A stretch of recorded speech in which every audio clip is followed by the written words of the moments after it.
everyone. Welcome back to another episode of What the Forensics. I'm Nicole, and I'm here today again with Journey and Rebecca.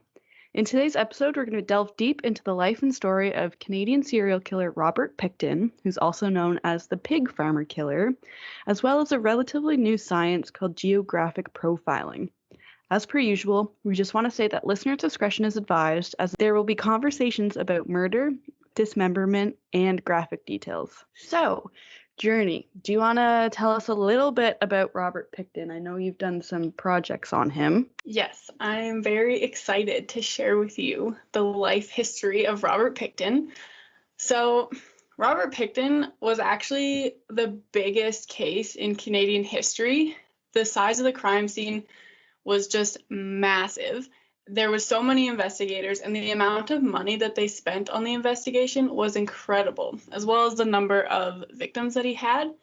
So overall, he's the most prolific serial killer in Canadian history, which is crazy. So a little bit of background about him. Robert Willie Picton was born to Leonard and Helen Louise Picton on October 24th, 1949.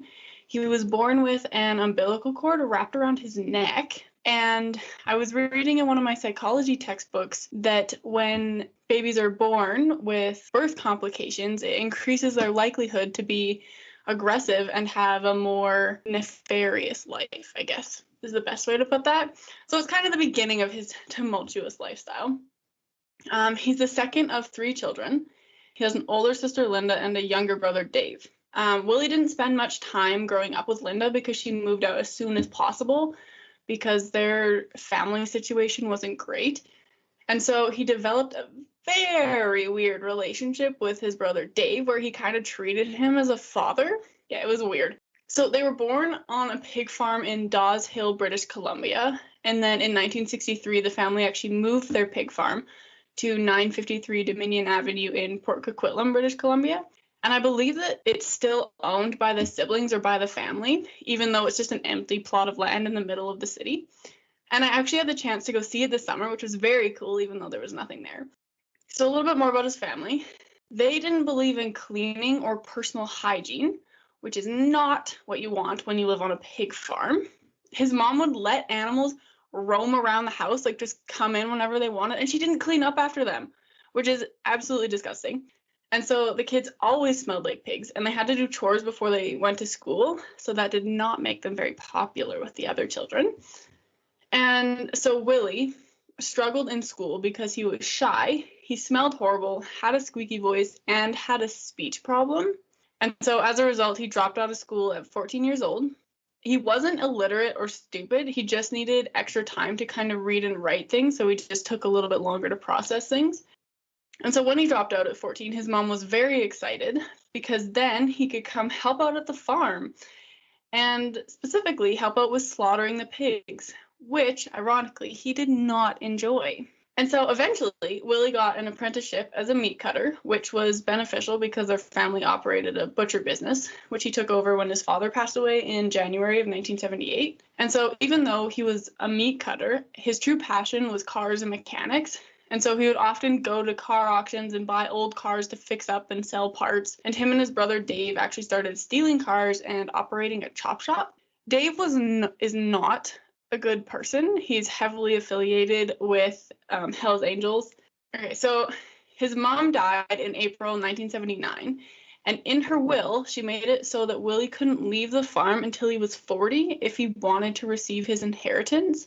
And so he just kind of felt trapped. And I think that if he was able to leave the farm when she died, he wouldn't have turned out as a killer. But that's just my personal opinion. Was there much of an inheritance to begin with, though? Like, it sounded like they didn't have a whole lot, especially if they're living in their own filth. Like, why would he put himself through staying until 40 at the farm? I don't know. It was like $20,000. So would it be like 20,000 plus the farm, like the estate cost or whatever it's called? They were each given $20,000 lump sum payout when she died, and then he was going to get the rest of the money after he was 40, which was That's X so amount. weird. I'm not sure what it was. Yeah, I don't fully understand it, but it was enough for him to stay on the farm. Yeah, okay. Yeah. And so His relationship was very strained with his parents, and even though he was a mama's boy, he always kind of felt like she kept him from living his life, which is very evident with her making him stay on the farm. And so an example of this strained relationship, when he was 12, he saved up enough money to buy a calf, and he was so excited about it, and he loved that calf so much, and every day he would race home to see his calf, except for one day he came home and his calf was butchered in the barn by his father, and it broke his heart. Yeah, that would break my heart too. Well, that's so mean. Why would he do that? Right? Like, he just comes home and his father just murdered his calf. That's like your parents killing your favorite pet. Like, if you came home and, like, your cat was just butchered. I know they're different animals, but, like, it's that same connection. Yeah, but, like, just let him have a little bit of happiness. Yes. So, obviously, that traumatized him. And so, he kind of had a weird relationship with animals after that. And so when his favorite horse, Goldie, died, he mounted his head on the wall in his bedroom. What? Yeah. So he just had a taxidermied horse head above his bed in his bedroom. That's not weird at all. It's super weird. Or creepy. Yeah. How was the horse butchered by his father, or just died of natural causes? Passed away of natural causes. So Willie was also strangely good at making friends. So he always had like a few friends just at the farm or with him, and it was very, very weird. His oldest and best friend was Lisa Yelds. So they knew each other when they were children, and then he moved away, and then they kind of reconnected later. And so she said that he always reminded her of Ed Gein. And she always kind of felt like he could be a serial killer, but wasn't worried because she knew that he would never hurt her. And she even believed, like, when the police questioned her about him killing the missing women, she believed that he was responsible for some of the missing women, and she knew that he could butcher anything.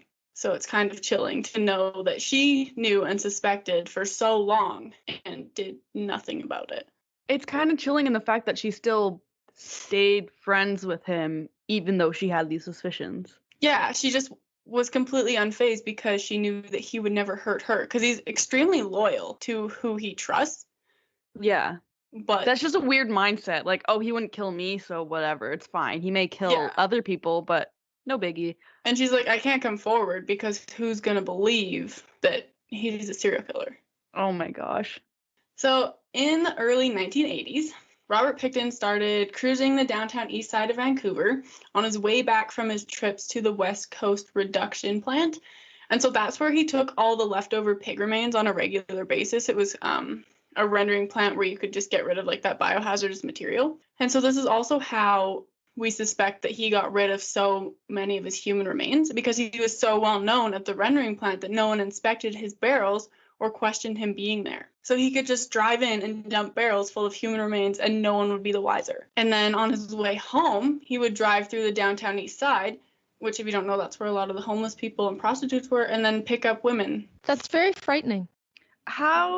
I just don't understand how these plants work. Like, no one even bothered. Like, don't they have to be scanned or something, or wait? Like, how does that work? He would go there often enough with pig remains, and so people were familiar with him and they knew, okay, he's a pig farmer. He's here to drop off these barrels full of pig remains.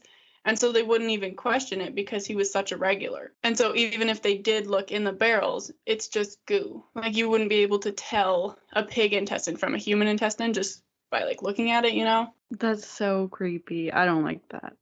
Yeah. And so Robert Pickton also liked to believe that he was helping the women by helping them get rid of their drug addiction. However, he only gave them one chance, and he's quoted saying, if they go back to dope, well, then they don't deserve to live. They're useless. They're better off dead. Which kind of makes you think about his motives for murder. He sounds like a gentleman. Yeah, he's just helping them quit their addiction. And if they don't quit, then he's going to kill them and save them. Yeah, very nice. Sorry, how did he claim to help them quit their addictions before killing them? He would get them to come to his farm with promises of money and drugs. And then when they didn't say no to the drugs, he would kill them. So he's not really giving them a chance. He's like, hey, I know you're addicted to dope. I have some at my farm. Do you want it? Like, that's not helpful. Nope, not really. Anyway, he also had a friend named Gina Houston who is suspected of helping him get women. He actually had a few of his female friends help him like procure the prostitutes so that he could kill them, which is very, very disturbing. And so she would kind of like hang out around the downtown east side and convince women to come back to the farm. And she wasn't only procuring women for Willie, she was also getting women for his brother and the other men that were at the farm or at his brother's bar. And so he kind of had to get her to do this because a lot of the women were suspicious of him, because in 1997, Sandra Gale Ringwald survived one of his attacks. And so he picked her up, took her back to the farm. They did what they did. And then she went to call someone to kind of let him know or let them know where she was. He didn't really like that, so he attacked her. She grabbed a knife, slashed at him, cut him, and he kind of cut her somehow as well. And she managed to get away, and both of them actually spent time in the hospital because of this. Like, it was quite an aggressive fight. And so she ended up pressing charges, but she didn't show up to court, so the judge dropped all the charges, which is kind of upsetting. But she was afraid of him because he was scary, and he very much held a grudge against her for that. And so there was quite a bit of women disappearing during the 1980s and 1990s from the downtown east side. And so in 1997, 13 women disappeared from Vancouver's downtown east side. One of them was Marnie Frey, who was 24 when she was last seen in August of 1997. And then in 1998, 11 women disappeared. In 1999, only 4 women disappeared because Willie knew that he was under surveillance, and so 2 of them were Brenda Ann Wolfe, who was 31 when she disappeared in 1999, and Georgina Papin, who was 37 when she was last seen in March 1999. She was a mother to 7 children, and she was working at the downtown east side at the time of her disappearance. One of the guys who worked at Picton's farm, Scott Chubb, thought that he saw her with Picton in the spring of 1999 when she disappeared. And then in September 2001, it was released that there was 45 women missing from the downtown east side, and that number increased steadily up to his trial. And so then by October 2001, the police finally announced that there was a serial killer on the loose, thank goodness, and the number was increased to 46 after another woman went missing. And in 2001, Andrea Joesbury disappeared at age 23, Serena Abbotsway disappeared in August at age 30, and Mona Wilson was last seen in November 2001 at age 26, and she is suspected to be his last victim. I didn't realize it was a lot like sooner to us in time than I originally thought, if that makes sense. Like, I thought this was in the 80s that he was doing his killing, but like the 2000s? That boggles my mind. He did a lot of his killing in the 1990s, but it wasn't until the early 2000s when people actually started to investigate him and to suspect that there was a serial killer, because it was prostitutes that were disappearing and they were not thought of as important. Yeah, I always think of like the 80s as serial killers because no one can get away with serial murders in the 2000s that everyone believes nowadays. So it's interesting. Yeah, and fun fact, it's suspected that the Green River Killer actually partied at his brother's bar and was on their farm, and they were kind of like, not friends, but like they knew each other because they were kind of active at the same time. And for a lot of the missing women, the Green River Killer was suspected of killing them. So it was kind of like a toss-up between, was it the Green River Killer or was it Robert Pickton who killed these women? Is this like the Green River Killer from the States? That Green River Killer? Yes, because wasn't he active in Washington, which is like very close to Vancouver? Okay, yeah. I'm not good with geography. That makes sense now. Yeah, Seattle's like a What an 2-hour odd drive from Vancouver. coincidence, though. Like, Right? what an odd Yeah. coincidence that these two like prolific serial killers are on the go at the same time, happen to know each other. Maybe they had a serial killer group. They just conversed with each other Like a Facebook chat and MSN serial killer group chat. That would be something. So a lady who was living on his farm, Lynn Ellingson, actually witnessed the murder of one of his victims. And in her testimony at his pre-trial, she said she saw knives on a table, a body suspended from a chain, black hair on the metal table, and a pile of human viscera in the barn. And so when Picton noticed that she was there, he threatened her that if she told anyone, she would end up just like this person. And he also forced her to stay and watch him finish butchering the lady, which is horrific. And so she was actually with Picton when he went to pick up this lady from the downtown east side. She needed a fix of something, so they went there, and he picked up this girl with the promise of drugs again and got her something, so she was passed out in the house when he did what he did to this other lady. Another guy who I've already mentioned, Scott Chubb, testified that Picton would inject antifreeze in between their toes to make it look like an overdose. And so he told them this because he was worried that Lynn Ellingson was going to snitch on him, and he wanted her taken out. So he's like, this is how you do it. They're all junkies, so make it look like an overdose. And he's like, no. Why wouldn't he choose the arm as a first choice of injection site? Is it a common thing for, like, I know junkies will put it between the toes, but is that, like, normal once you become a junkie? Like, can you not hit a vein in the arm at that point? He just said that that's the best way to make it look like an overdose.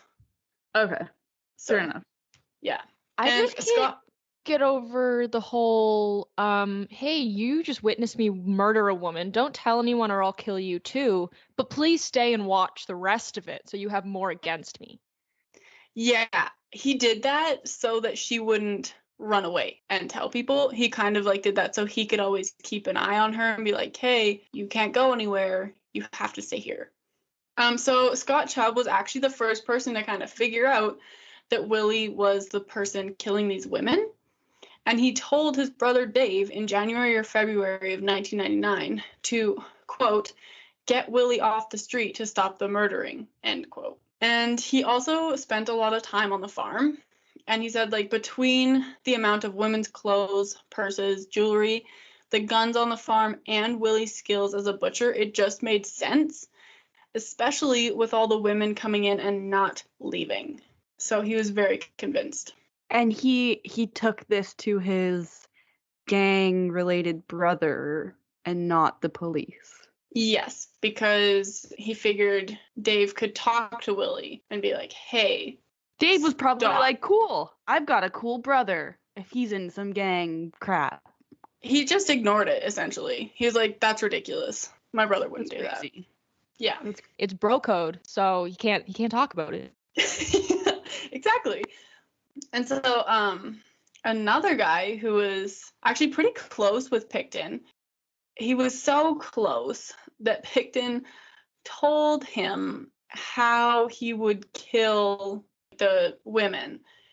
And so he told them that he would bring the arms of the victims like behind them, handcuff them, put a belt around their necks and kind of like pull it tight.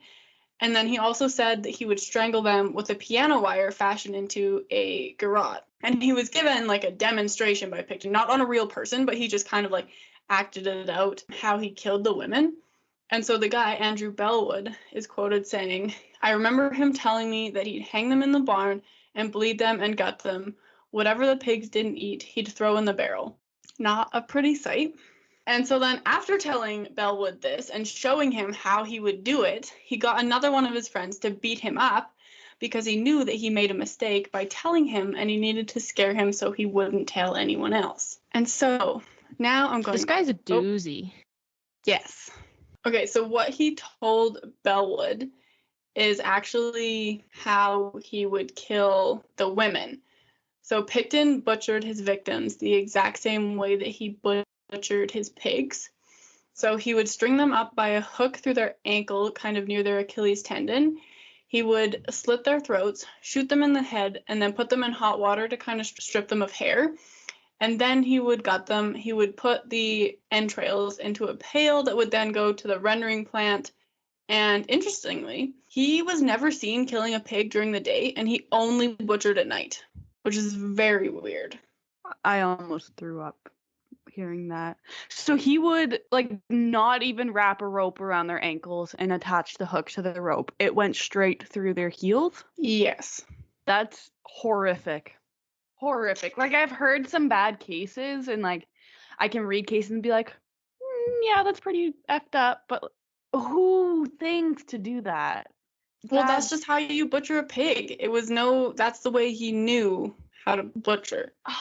I just feel like a pig's heel is much different than a human heel, and I can imagine, like, I used to have Achilles tendonitis when I was little, and I had to do a whole bunch of Grassman therapy, and I cringe. Like, I literally have goosebumps right now at the thought of a hook. Oh, going through. Okay.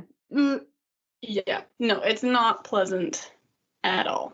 So in February of 2002, the police got onto the farm with a warrant to arrest Robert Pickton for like illegal gun possession. And this was just the way that they could find enough evidence to get a warrant to search the farm for the missing women. On February 7th, they started searching the farm. They divided the property into 7 sections. So the first was the trailer where Willie lived. The slaughterhouse was the second. Third was the mechanical shop. Then there was the garage and the workshop that were the 4th section. The barn was the 5th, and the original Picton farmhouse where they grew up was the 6th. And then they had the motorhome, which was what Willie would kind of drive to the downtown east side to pick up the women. And so now I'm going to talk about the evidence that they kind of found in each of those sites. When they were in the midst of like searching the trailer and they were about to move to the slaughterhouse, because you search these sections in order to make sure, like just to keep it organized. So they would search from like site 1 to site 2 to site 3 just to make sure that they didn't miss anything. And so they started with the trailer and they were about to move to the slaughterhouse. And they became worried about losing the potential evidence in the freezers in the garage and the workshop. They had about 9 freezers in the garage, I think, because they were a butcher business, so they needed somewhere to store all the meat.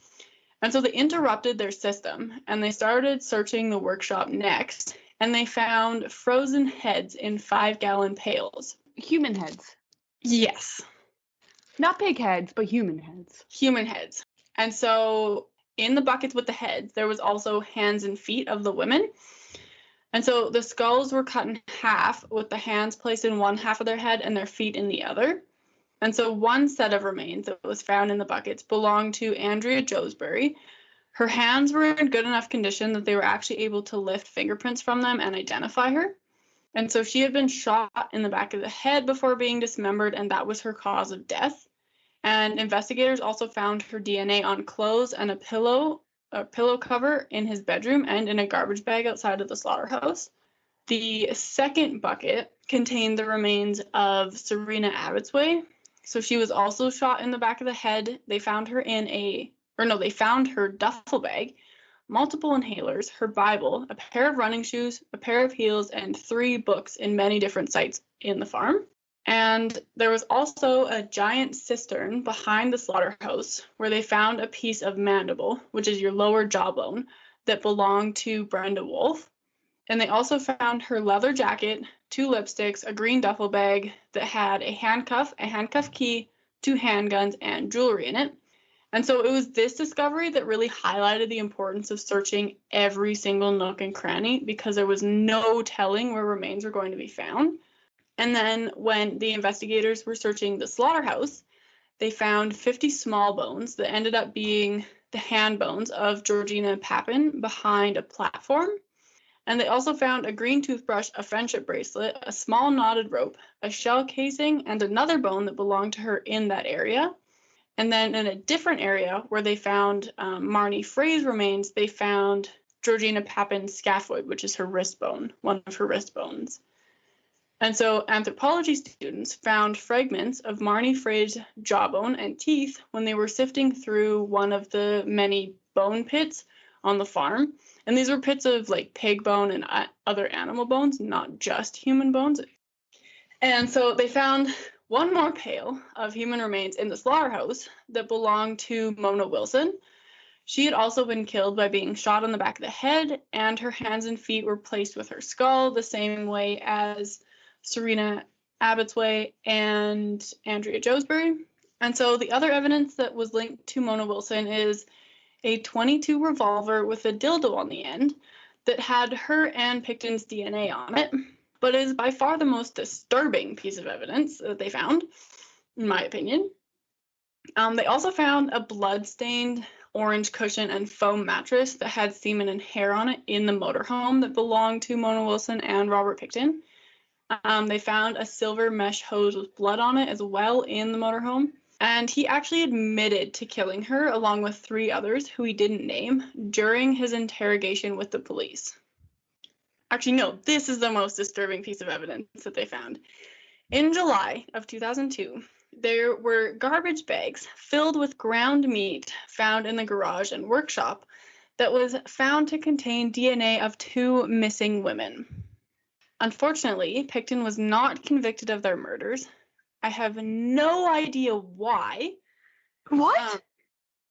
There's yeah. ground meat in a bag. Was he eating the ground meat? Yeah, so this kind of supports the idea that he had been selling meat to the butchers in the area that contained human remains. And so his close friend Lisa Yeld thinks that some of the meat given to her by Picton had human remains in it, and that's how she got hepatitis C. So this was found in 2002, but they didn't release a public health statement until March of 2004. Everyone will have already eaten the friggin' meat. There's not going to be any human meat left on the market by then. Yeah, they suspected that so many people in the Lower Mainland had human remains in their freezer. Oh my god. Which is disgusting. After reading that, I did not eat ground meat for a very long time.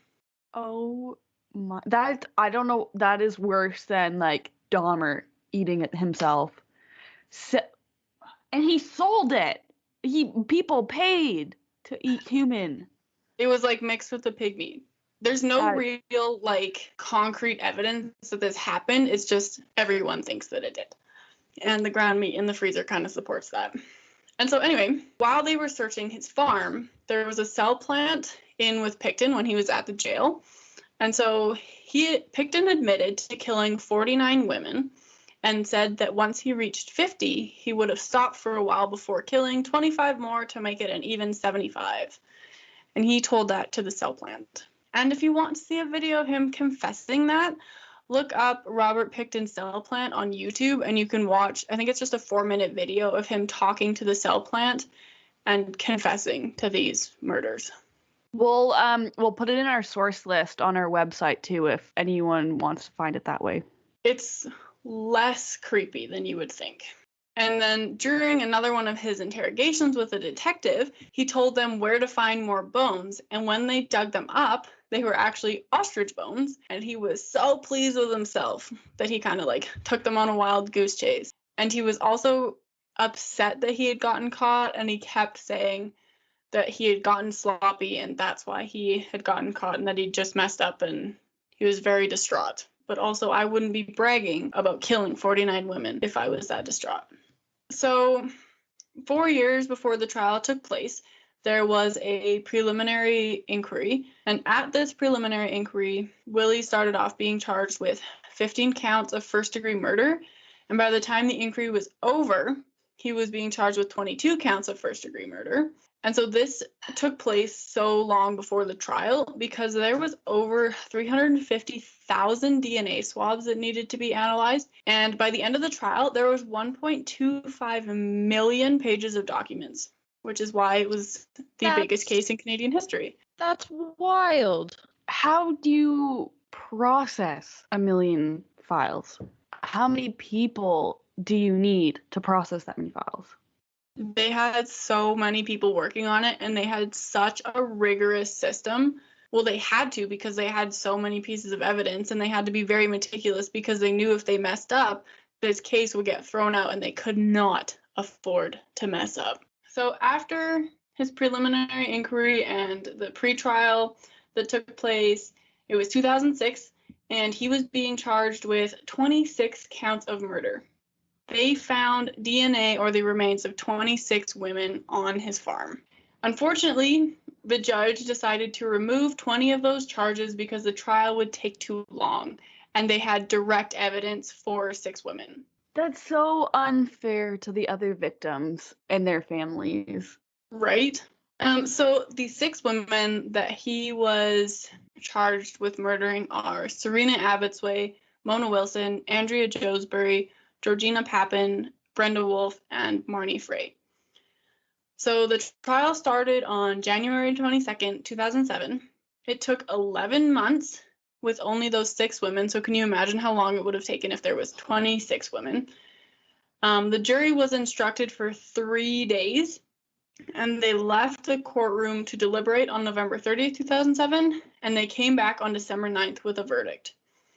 He was found not guilty of first-degree murder, but guilty of second-degree murder of those 6 women. It was premeditated. It's first-degree murder. But they couldn't prove that. So then charge him. Because he How picked could them they out. not He picked them prove as it? random. Take him to trial for the other 20 then. Like, this is what happens when you only choose 6. They wanted to, but the judge was like, why?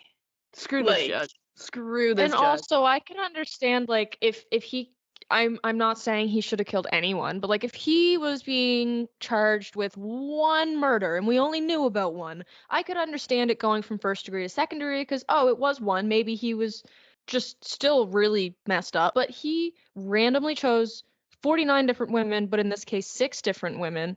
You can't commit second degree murder and still be a serial killer. It's not an accident every time. Yeah. And even more aggravating, the jury didn't hear any information about anything that was found that didn't include those 6 women. So they didn't hear about the other 20 women or the evidence that belonged to them. They didn't hear about Sandra Gale Ringwald's escape from his attack. They didn't hear about any of that. So they didn't know. As far as they knew, he only killed those 6 women. So, no, because when you go to trial, you can only go to trial with the charges and the people that you're charged with killing. So any other victim that's not being charged against him is like outside information. So it wouldn't have a fair, like the legal system screwed, but it wouldn't give him the right to a fair trial. So they're not allowed to mention anything else outside of those 6 people. They can't mention any of his background. Like, it's just, yeah. Which is so That makes heartbreaking. sense, but I'm still mad. I know. Yeah.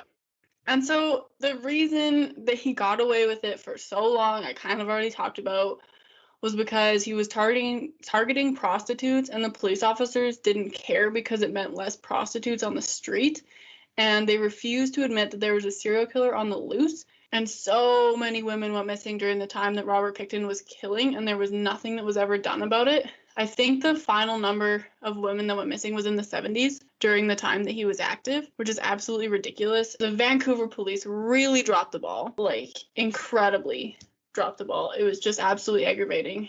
And then Robert Pickton was sentenced to life in prison with no chance of parole for 25 years. And in 2009, they wanted to start a trial for the other 20 women. But the judge was like, he's already charged with 6. We know that he killed those 20 women. It's not worth the time and the man hours and the taxpayers' money to go into another trial to get that first degree conviction and to get justice for those other 20 women, which is really, really heartbreaking because they deserve justice as well. I can understand, though, playing devil's advocate here. Like, it is so terrible that it was only the 6 of the victims, but at least in Canada, we don't have the death penalty. So what's it going to change? He's still spending his life in prison. It's just the second title being added to him. Like, if this was in the States and, I don't know, Texas, like, this would be a whole other story trying to recharge him. But, like, there's in Canada, at least, it's life imprisonment. I kind of agree with playing devil's advocate, but it still makes me mad because I think these women need justice. Yep, I agree. And by like that 2009, they had more DNA matches. So they had 32 DNA matches to missing women found on the farm. And so they wanted to try him, but yeah, they just kind of said it's unlikely. They didn't really want to do it because memories fade, money runs out, and important witnesses die. So they didn't really have anything other than that circumstantial DNA evidence that was found, which is ridiculous. So that concludes the kind of life and history of Robert Pickton. It was just a summary. The actual case is so detailed that we would have been listening to this podcast for hours and hours and hours, and I didn't want to do that to you guys. So if you are interested in learning more and of the details of this case, you should check out On the Farm by Stevie Cameron. It's a book. It's very, very well done. She's an investigative journalist, I believe, and so she put a lot of time into this and very well researched this case, and that's what I used for most of my sources. And it's very well written. I'd highly recommend it if you want to learn more about Robert Pickton. Because it's like a 500-page novel, isn't it? Like, it's not just like a newspaper read. It's a hefty... Yeah, it's 700 pages of detail. It goes into his history. It goes into who the victims were. It names all 32 of those victims if you want to look more into them. It goes into the police investigation and how they caught him, which I know Rebecca's going to go into.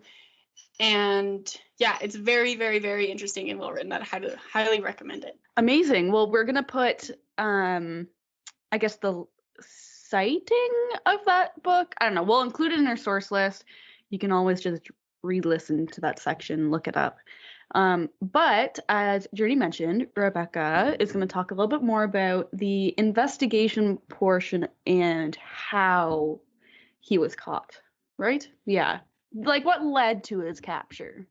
So, yeah, I wanted to talk a little bit about geographic profiling. Journey did a super interesting presentation on this in our class last year, and it's very clear that she very much enjoys this. So I hope I do it justice, Journey. So just to briefly start, I wanted to go over what exactly geographic profiling was, or is, I guess.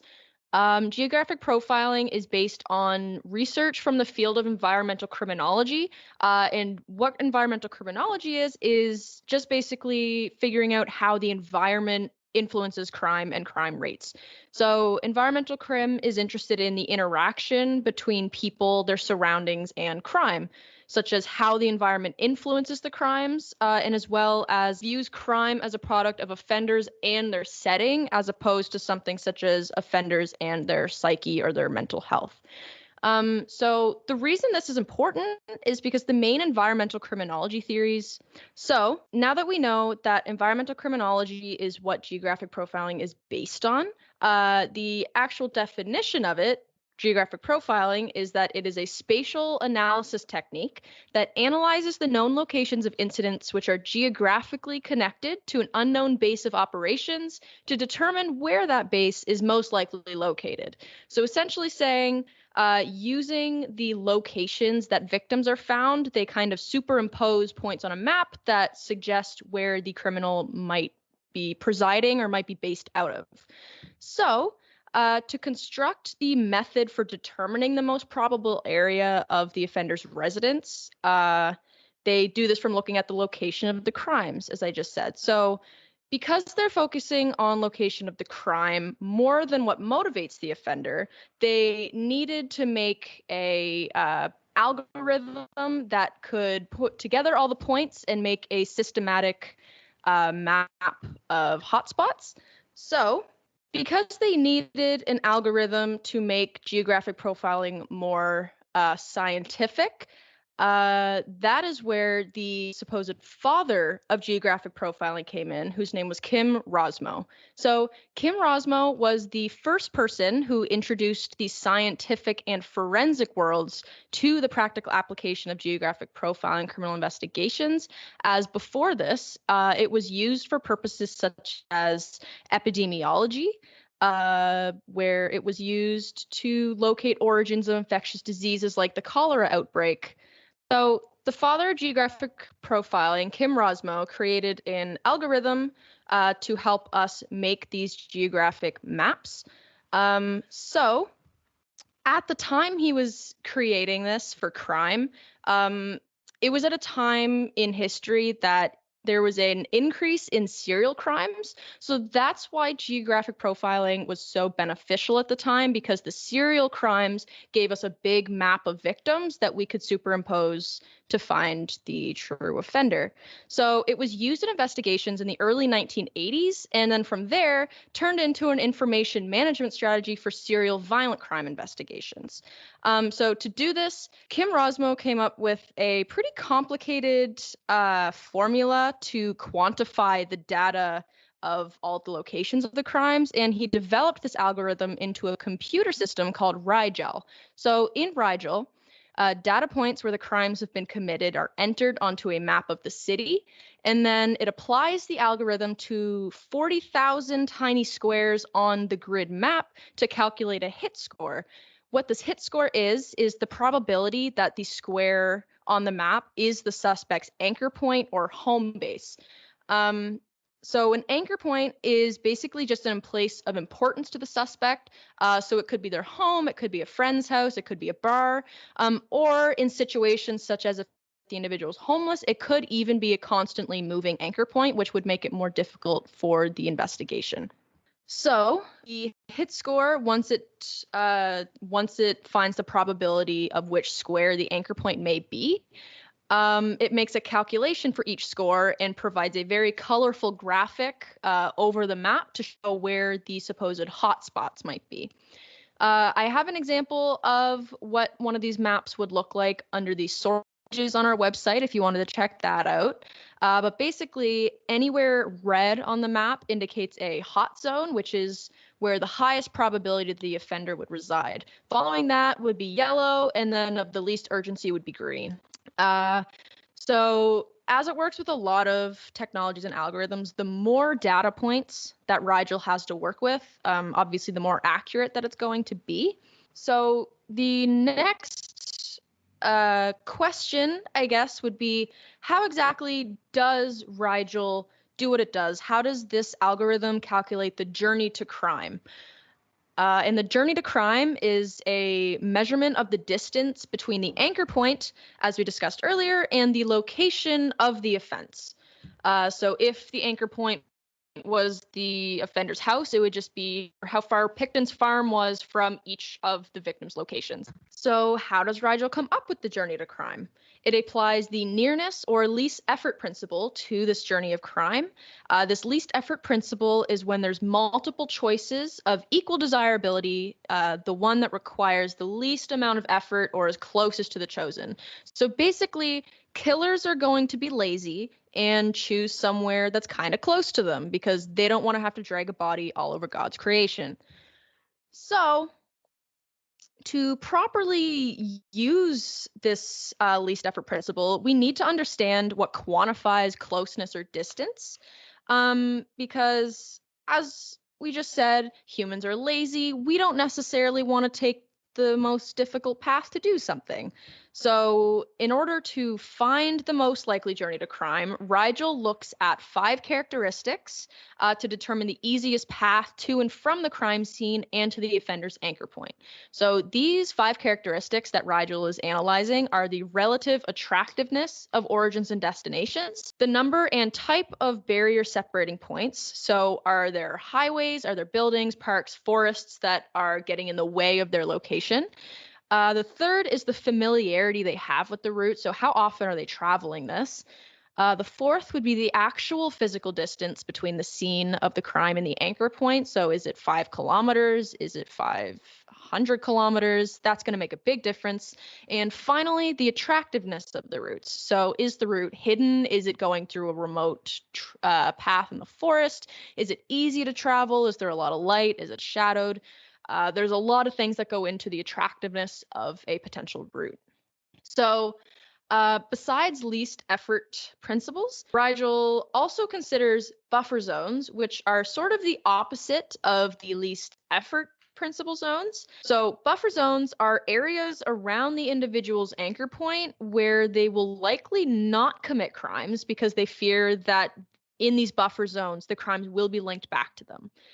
So besides buffer zones that Rigel is considering, it also shows us potential activity or awareness base of the criminal. So what this is sort of the opposite of buffer zones. It tells us where the offender feels most comfortable and is most likely to commit their crimes. So in the example of Robert Pickton, he felt most comfortable killing the women at his own home and then disposing of their bodies at the rendering plant, then going back to his home where he was more comfortable around that area to pick up women. So because of this, it's very important that we look at all aspects of the crimes being committed because their anchor point might be different from their potential activity space. So talking a little bit more about Kim Rosmo, who we consider the father of geographic profiling, he was actually on the Vancouver Police Department as a geographic profile for the city during the time that majority of these women were going missing. But unfortunately, at the time that this science was being kind of revolutionized, the police officers at the Vancouver PD didn't believe in his science. So they just didn't really believe him, despite the fact that it was largely based on empirical fact and quantified data.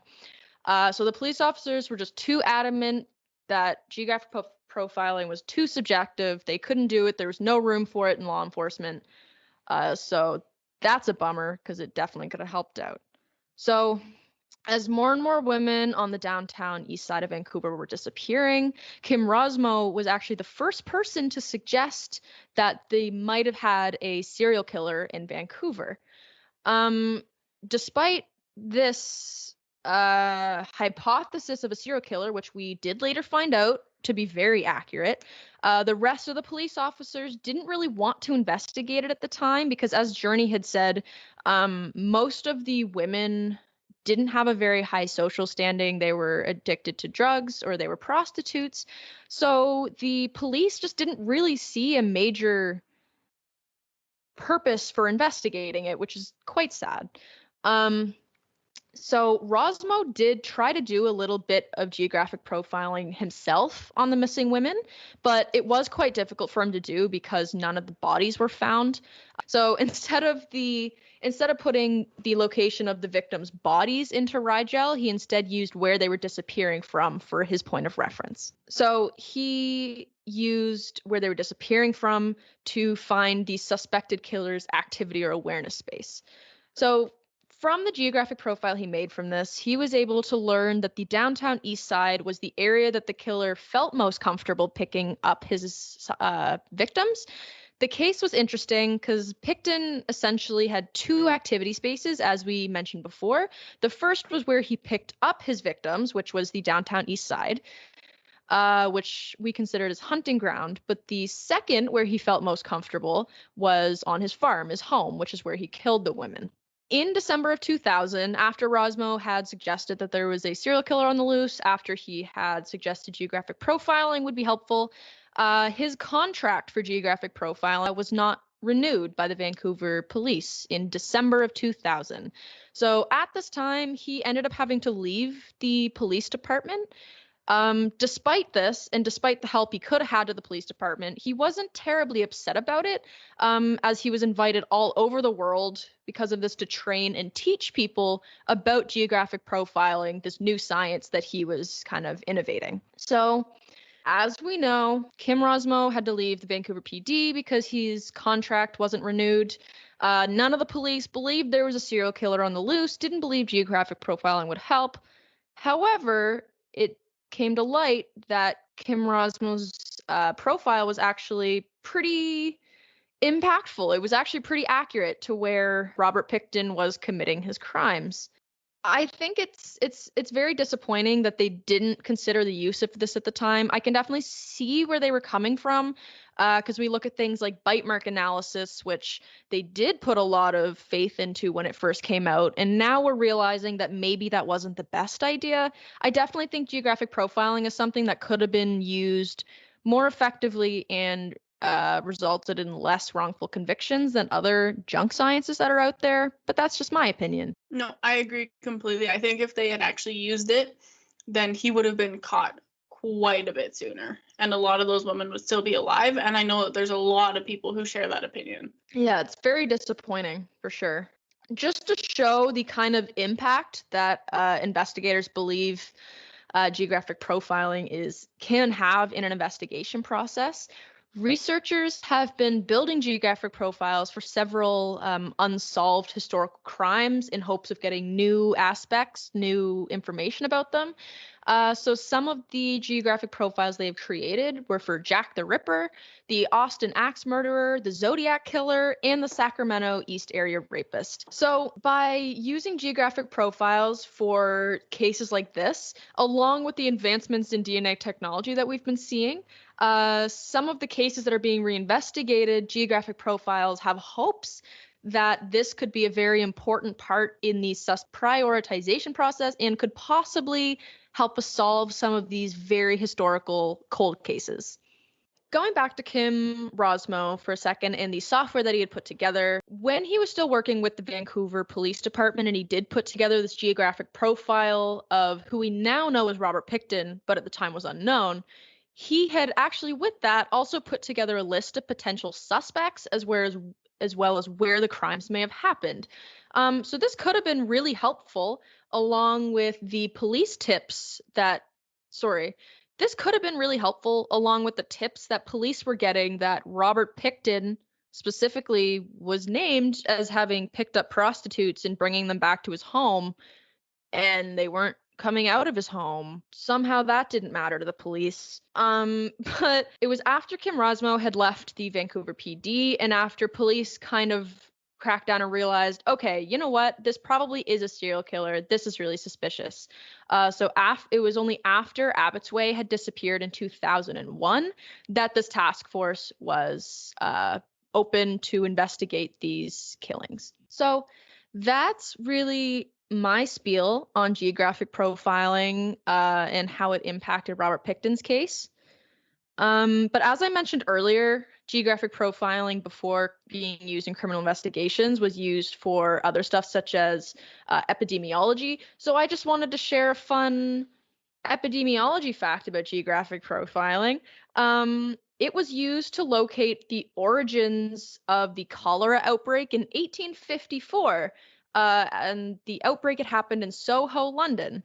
Furthermore, in 2011, 321 sites of cholera deaths were re-examined, and it was found that the Broad Street pump, which was the actual source of the contamination, had ranked among 13 local water pumps and was in the 0.2% of the geoprofile. So by mapping out where the deaths of these cholera outbreaks were happening, we were able to determine exactly what water pump the contamination was happening in. So that's pretty cool. That's so cool. I absolutely love that story. I find it so interesting that they were able to trace it back to a water pump in 2011. Yeah, I honestly, Journey, before you spoke about geographic profiling in class last year, I didn't really have any clue what it was. So I didn't know that it was used in other things like epidemiology, but that's super cool. For some reason, was thinking that when the cholera outbreak happened, that's originally when they used geographic profiling. And I was like, how? Like, there's no technology to use. This Rosmo guy was not around. Like, wow, they were advanced. But okay, 2011, that makes sense. So there's only one more thing I wanted to say about geographic profiling, and it's sort of the same disclaimer that a lot of more recent sciences need, because obviously we need like all that peer-reviewed research, even though we're getting that now for geographic profiling. But it's just important to know that while this research is very important to help in public safety and advancing police investigations, it should be used as an investigative tool more so than just being used on its own to convict a person. Like, there needs to be more evidence alongside the profile to convict and charge an individual. Well, thank you very much, Rebecca. I knew a little bit about geographic profiling from Journey's presentation last year, but that is all. And I surprisingly didn't know the details of Robert Pickton. I thought I saw him or read something about him at one time. I just knew he was the pig farmer killer because I thought he like fed his victims to the pigs, but interesting. He did feed his victims to pigs, and that's where he got rid of, I feel like, a lot of like the bony evidence, because they never found any arm bones or leg bones, which is very, very interesting. Going on to our next topic. So we have yet to bring up the big book of serial killers because we've just been so into these topics recently. And we actually had one of our listeners suggest a case. So our next episode in 2 weeks' time, we're going to be discussing the case of Jeremy Steinkey and Jasmine Richardson. And although it's not necessarily a science, we're also going to be talking about the Youth Criminal Justice Act, so the YCJA. And this is another Canadian case. I myself have never heard of it. I don't know about you guys, but it looks very interesting.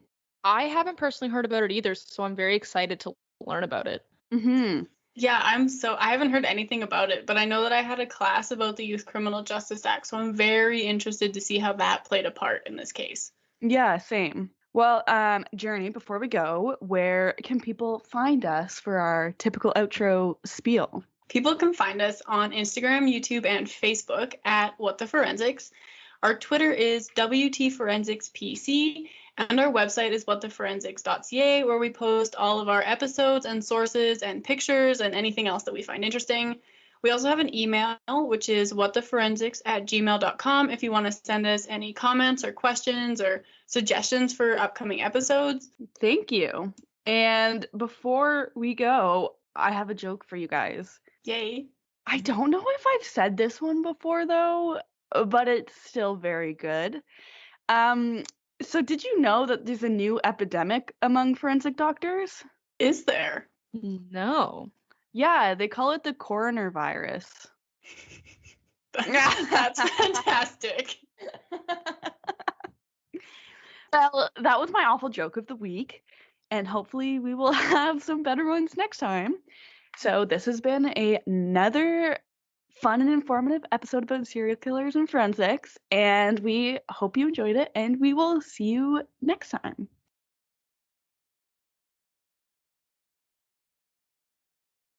Just a reminder to everyone that we are not professionals in the forensic science field. We are just students who are learning and want to share what we are learning with our listeners. We're trying to give you the most accurate information, but we are human and we can make mistakes. Thank you so much for listening, and we hope to see you next week.